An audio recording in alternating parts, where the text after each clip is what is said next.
Fa taranja volleyball no resantsika manaraka ny toizy niditra tamin'ny andro fahasivy sy fahafolo ny fiadiana tompon-daka ny ligina mangy koa tamin'izao farany herinandro izao. Anisan'ny lalao arantsika ary ny feona teo amin'ny ekipan'ny VBCD sy ny AMVB ho an'ny Sokazy senior zavavy izy ity, ny ekipan'ny VBCD moa no nivoaka nandresy tamin'izay.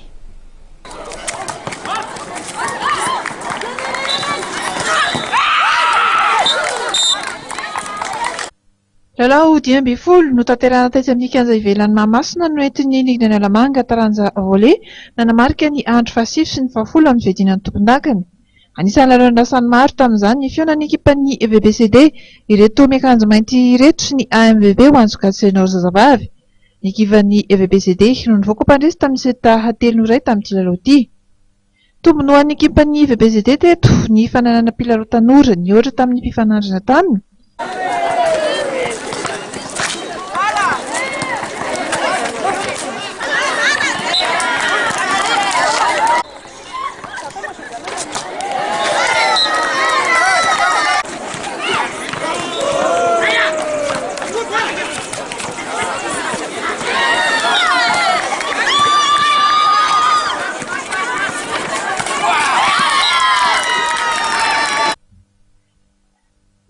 Anisan'ny lalao nandrasana ihany koa no an'ny Sokazy senior première série lehilahy dia nomontsy ekipan'ny Voary ireto miakanjo manga sy fotsy ireto tamin'ny seta 3-0 ny ekipan'ny CSA, ary farany dia resy ny ekipan'ny RVB tamin'ny seta 3-0 ihany koa ny ekipan'ny HZDMA ho an'ny senior lehilahy deuxième série.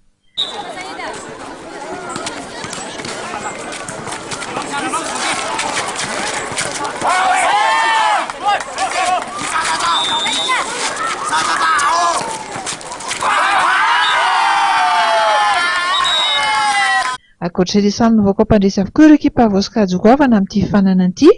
Taorian'ny andro fahasivy sy fahafolo izany dia ny ekipan'ny 3F ANS indray no lasa nitarika ho an'ny Sokazy senior première série lehilahy.